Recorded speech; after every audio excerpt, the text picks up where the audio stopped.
فدراسیای گوشتین ملی گوشتینگیری به نزدیکی چندی از کارمندان این فدراسیا از سفر کاری از شهر تیوری فدراسیای روسیه برگشتند. صحبت ما با کاتب گنرالی فدراسیای گوشتین ملی تاجیکستان عبدالله سعید خوجایف درباره این سفر آنها به فدراسیای روسیه صورت گرفت. سفر گروه کارمندان این فدراسیا از 3 تا 8 ایون سال 2022 و فدراسیای روسیه صورت گرفت. در تاریخ 5 ایون در شهر تیوری فدراسیای روسیه مسابقه بین‌المللی گوشتینگیری برگزار گردید. در این مسابقه 15 دسته اشتراک داشت. این دسته ها از شهرهای گوناگون فدراسیای روسیه، جمهوری تاجیکستان و ازبکستان بودند. متصدیان چهاربینی کوشیدند که این سال مسابقه را میان دسته ها دایر نمایند. اول همین ماه بود که با ما یک برقی تلفنی رسید که از فدراسیای ملی گوشتینگیری خواهش میکنیم که در شهر تیوری فدراسیای روسیه از روی نمود گوشتینگیری مسابقه برگزار می‌گردد. خواهش می‌کنیم که کارمندان فدراسیه و داوران فدراسیه در همین مسابقه ما اشتراک کنند. ما با یک چند داور سفربر گشتیم و با لباس‌های گوشتین ملی برای نظام محترم رئیس شهر یعنی که تحفه گرفته با شهر تیوری سفربر گردیم و وقتی که با شهر تیوری سفربر گردیم دیدیم در اونجا که خیلی تشکیلاتچی و برگزار کننده در یک سطح خیلی خوب تیاری دیدن و ما از دیدن مخلصان از اشتراکچیانی که همه تاجیکان بودن، ازبک ها بودن، آذربایجان بود، از 6-7 ولایت خود فدراسیای روسیه حضور داشتن. ما خیلی خوشحال گشتیم که گوشتین ملی ما بیرون از جمهوری خیلی مخلصی زیادی دارد و که اعتراف میکنند. دیگر دولت ها هم گوشتین ما رو اعتراف کرده در همون مسابقه شهر تیور که اشتراک ورزیدند. مسابقه به خاطر یکی از پهلوانان تاجیک اعظم خوشکوف برگزار گردید. اصلا این مسابقه طی 20 سال است که در شهر تیور گذرانده می شود. اعظم خوشکوف از سال 1994 به شهر تیور روسیه رفته مقیم این شهر می گردد. به سالهای طولانی در اینجا نمایندگی از فرهنگ و مدنیت تاجیکان را می کرد. از سال 2001 همساله با تشبوسی او این مسابقه برگزار کرده می شود. سال 2006 اعظم خوشکوف دنیا را ترک نموده. از اون سال پیوندانش این مسابقه را به خاطر او دایر می نمایند. حالا پیوندان اعظم خوشکوف در شهر تیور کار و زندگی دارند.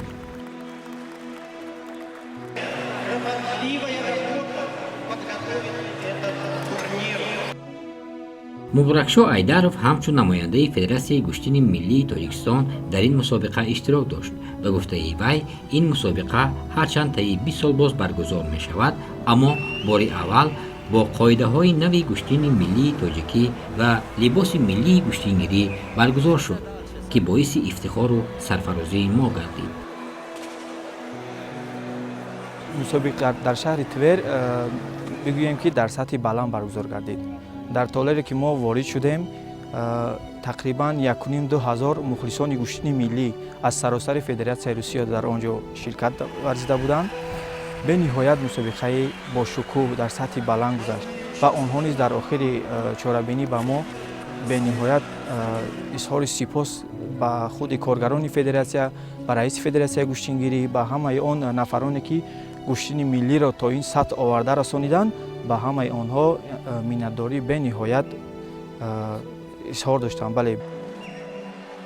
به گفته عبدالله سعید خوجایف مسابقه در سطح خوبی تشکیلی صورت گرفت. بار اول با اشتراک آنها در کار داوری این چهاربینی دگرگونی کلی وارد کرده شد.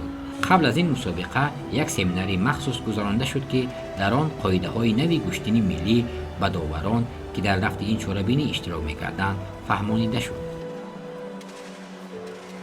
کمبودی مسابقه در همین بود که داورای یعنی که نمود گوشتین ملی تو وقتی ما رفتن یعنی که به چشم نمی رسید. وقتی که ما از آنها پرسان کردیم شما از روی کدام قاعده ها مسابقه را برگزار می نمایید، آنها با ما جواب دادن که ما یعنی که نشان دادها و صداها هم از روی گوشتین زودا است، نابهاگذاری از روی گوشتین ملی.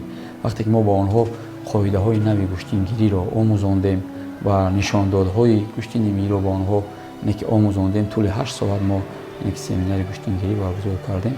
онҳо ҳама аз қоидаҳо ва аз нишондодҳои мо бохабар гаштанд. хеле хушҳол гаштанд ки гӯштини миллии мо хеле қоидаҳои хуб доштааст ва нишондодҳои хуб дорад бо як садои тоҷикӣ, яъне ки гирейт, истейт, паҳлӯ, ҳалол бадан. хеле хушҳол гаштанд ва аз рӯи қоидаҳои мо худи мо сабқатҳои даври аввал яъне ки доварӣ намудем. пасон онҳо дар довари кунҷӣ ва довари болои гилем яъне ки иштирок кардан доварӣ намуданд.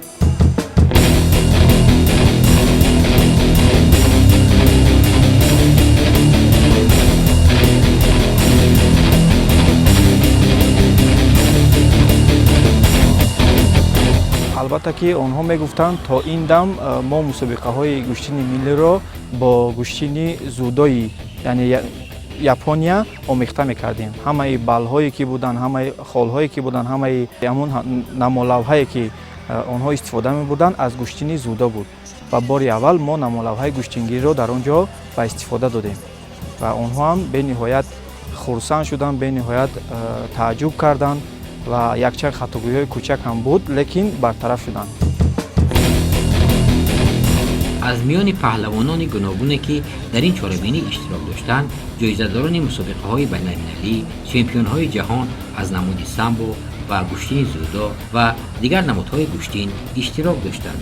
махсусан рақобатҳои финалӣ хеле пуршида сурат гирифт.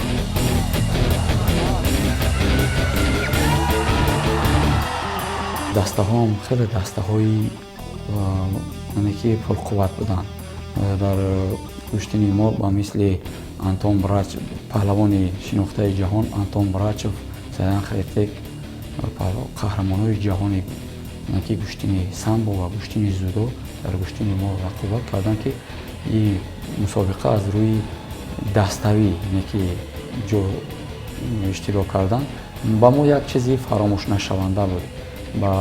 дар хотираи мо яъне ки ҷо гирифт ва ифтихорам кардем аз он ки вақте ки парчами мо парафшон гардиду суруди миллии ҷумҳурии мо садо дод, кулли тамошобинон ки зиёда аз 2000-ро дар бар мегирифт, ҳама аз ҷойҳои худ бархеста бо як шодиву бо як қарсакҳои хеле зиёд яъне ки тарафи парчами мо бо суруди миллии мо хуш андохтанд. В Твери прошел традиционный турнир по борьбе с Гуштин-Гири. Мероприятие посетили 200 спортсменов из 15 стран. дар бораи ин мусобиқа аз тариқи шабакаҳои телевизионии Русия сюжа ва намоишҳои алоҳида таҳия ва пешниҳод карда шуд. Гуштин-Гири – национальная борьба Республики Таджикистан. Но соревнования по этому виду спорта проходят и в Тверской области, причем регулярно. Этот год не стал исключением. Состоялся традиционный турнир.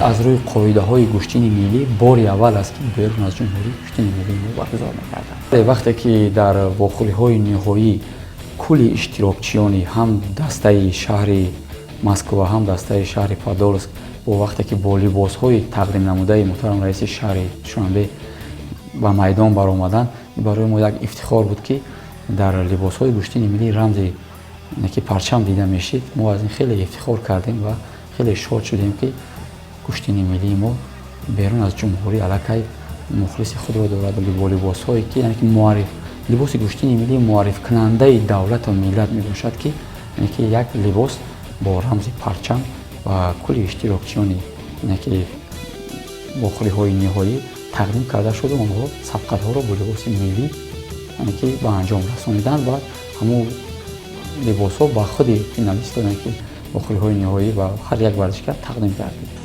имомназар ба ҳайси писари Азам Хушаков қаблан худаш дар ин мусобиқаҳо иштирок менамуд.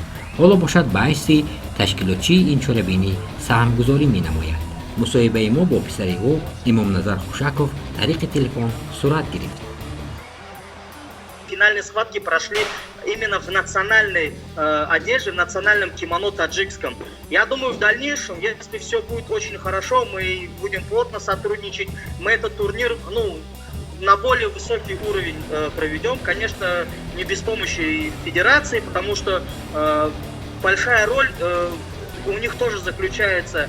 Почему? Потому что популяризация национального вида спорта, она должна быть основой любого общества. Если у нации есть свой вид спорта, его нужно популяризировать. Без разницы где.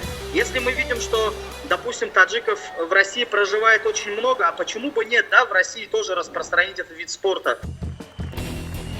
ҳамин тариқ мусобиқа бегоҳи 5 июн ҷамъбаст гардид. дар ҳисоби даставӣ ҷои сеюмро тими гӯштини шаҳри Твери Федератсияи Россия ишғол менамояд. мақоми дуюмро паҳлавонони шаҳри Подольск соҳиб мешаванд. дар ҷои аввал паҳлавони шаҳри Москав ҷом мегирад. ба паҳлавонони мо муяссар гардид ки мақоми 4-ро соҳиб шаванд. бояд гуфт ки дар ҳама дастаҳои иштирокчии ин мусобиқа ки аз шаҳрҳои дигари Федератсияи Россия омада буданд, паҳлавонон аз ҳисоби ҳамватанони мо кам набуданд.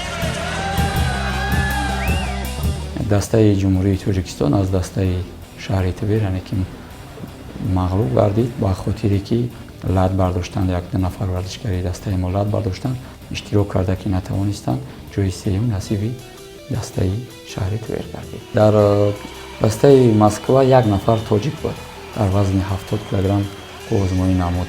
дар дастаи Подольск 2 нафар тоҷик дида мешид. дар дастаи шаҳри Твер бошад аксариятш тоҷик буданд. тоҷикҳое ки худи шаҳрванди шаҳри Твер гардидаанд, солҳои тӯлонӣ дар он ҷо зиндагӣ мекунанд, балки баъзанаш дар ҳамон ҷо таваллуд ёфтааст.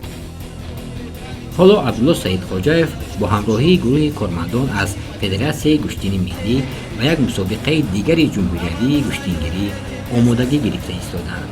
умеди ягонаи онҳо ин аст ки гӯштини миллии мо мақоми байналмилалиро соҳиб шавад, то дар гӯшаҳои гуногуни дунё ҳамин гуна мусобиқаҳои гӯштингирӣ баргузор карда шаванд. тоҷиконе ки берун аз ҷумҳурӣ, яъне ки гӯштини миллиро қадрдонӣ мекунанд, намуди миллии моро, яъне ки намуди миллии худашонро, на танҳо намуди миллии мо, яъне ки онҳо ҳам тоҷик ҳастанд, як намуди миллии давлатмонро, яъне ки қадрдонӣ мекунанд ва барои баргузориш, яъне ки саҳмгузорӣ мекунанд ва чораҷӯӣ мекунанд. надоргии раиси федератсия бигирем дода лоиқ бигирем расониданӣ ам ки ин як кори хеле қаҳрамонист ки як намуди миллиро дар берун аз ҷумҳурӣ ба ин сатҳ расонидан кори фаромӯшнашаванда аст.